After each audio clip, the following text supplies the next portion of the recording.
এই মানব জন্ম পেয়েছে একমাত্র কৃষ্ণ ভজনের জন্য। কিন্তু এই মানব জন্ম পেয়ে বলতে পারবো মা, এই যে সবাই ভগবানকে প্রতিজ্ঞা করে এসেছি, হে দয়াময়, হে পরপারি কান্ডারি পরম দয়াল, একটা বার তুমি আমাকে সুযোগ দাও পৃথিবীর আলো বাতাস দেখাবার। দেখবে প্রভু, এই জগতের বুকে আসিয়া বিশ্ব ব্রহ্মাণ্ড মাঝে আসি আমি তোমার নামের গুণাগুণ করব। তোমাকে না দিয়ে কোনো কিছু খাবো না, তোমাকে না বলে কোথাও চলে যাব না। বলতে পারবো মা, একবার আমরা কৃষ্ণ ভজন করতে পেরেছি, একবার কৃষ্ণ বলে কাঁদতে পেরেছি। একে একে সবাইকে চলে যেতে হবে। পাইয়া মনুষ্য জন্ম জেনা করে গৌর গুণহীন জন্ম তার বৃথা যে হইল। চৈতন্য চরিতামৃতে বলে গেছি, এই সুন্দর মানব জন্ম পেয়ে, এত সুন্দর মানব জন্ম পেয়েছি মা, এই মানব জন্ম পেয়ে যদি একবার কৃষ্ণ বলে কাঁদতে না পারি, একবার যদি শুদ্ধ ভক্তির চরণেরই অঙ্গে লেপন করতে না পারি, এই মানব জন্মটা আমাদের হেলায় হেলায় চলে গেল। হরি বল, হরি বল। তাহলে আজকে এত সুন্দর মানব জন্ম পেয়ে যদি একবার সাধন ভোজন না করতে পারি, বড় আনন্দ হচ্ছে। এত প্রেম, এত ভক্তি, অনেক জায়গায় কীর্তন করতে হলে এই প্রেমটুকু পাওয়া যায় না, এই ভক্তিটুকু পাওয়া যায় না। আমার মনে হচ্ছে আজকে স্বয়ং ভগবান এখানে ভক্তির মনের বাসনা পূরণ করিবার জন্য এই স্থানীয় ভক্তরূপ আবির্ভূত হয়েছে। নিতাই গো হরি বল, হরি বল। শুদ্ধ ভক্ত চরণ রেণু ভজন অনুকূল, ভক্ত সেবা পরম সিদ্ধি, প্রেমিলতি কায়ম রে। হরি বল, হরি বল, হরি বল, হরি।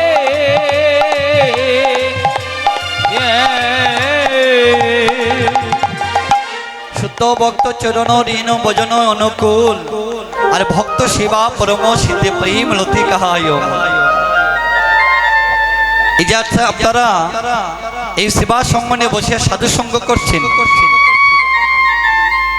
একজন সাধুর বাতাস যদি একজন পাপীর গায়ে লেগে যায়, তাহলে তাহার পাপী দেহটা শুদ্ধ হয়ে যায়। তবে সাধু চিনবেন কেমন করে?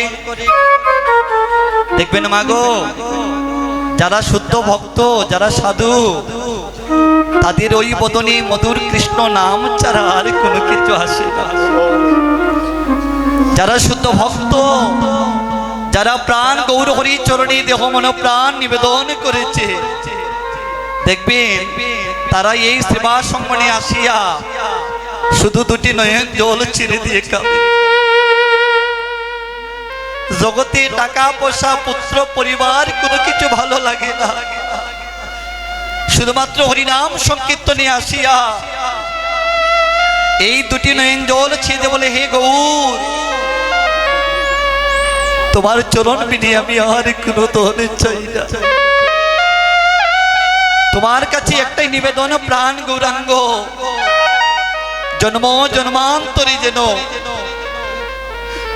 আজকে যেভাবে ভক্তগণ সঙ্গিনী দুটি নয়ন জল ছেদে কাঁদিতে পারছি, জন্মে জন্মান্তরে যেন আমি সাধু সঙ্গ করতে পারি, ভক্ত সঙ্গ করতে পারি। হরি বল। আজকে শ্রীরাম নবদ্বীপে দেখুন ভগবান বৃন্দাবনে সুখটা ছেড়ে দিয়া বিকার জুড়ে কাঁদে নিয়ে এই কলিযুগে অবতীর্ণ হয়েছিল। কেন অবতীর্ণ হলেন? শ্রী অন্তর্যামী ভগবান আজকে ভক্তির মনের বাসনা পূরণ করিবার জন্য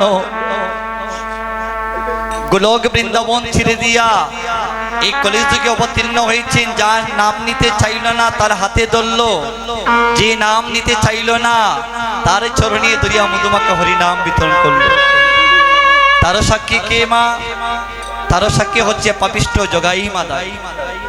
যে জগাই মাদাই প্রত্যেক দিন মদি মাতাল হয়ে থাকতেন, কোন মদ খেয়েছে মা?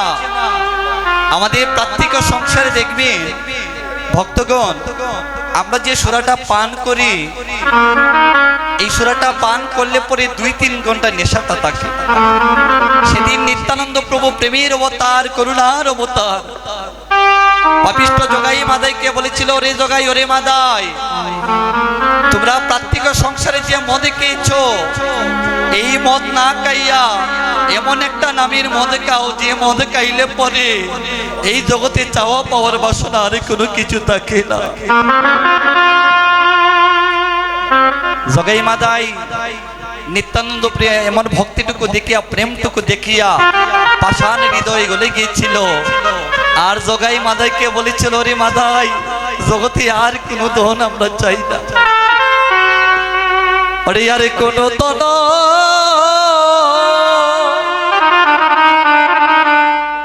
আমরা চাই না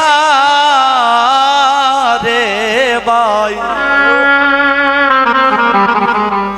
আমরা আর কোনো ধন চাই না, চাই না। ওরে আর কোনো ধন চাই না রে ভাই,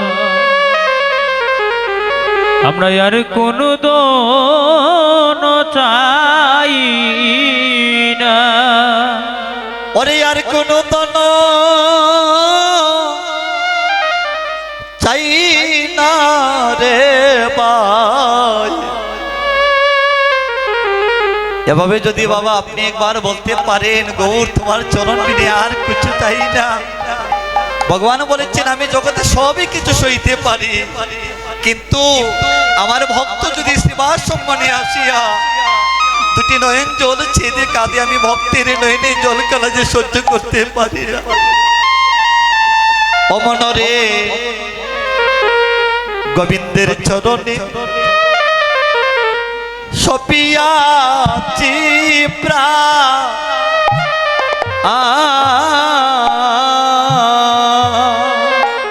ওরে গোবিন্দের চরণে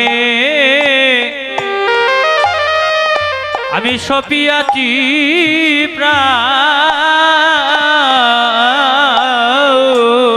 আমরা গোবিন্দের চরণে সপিয়াছি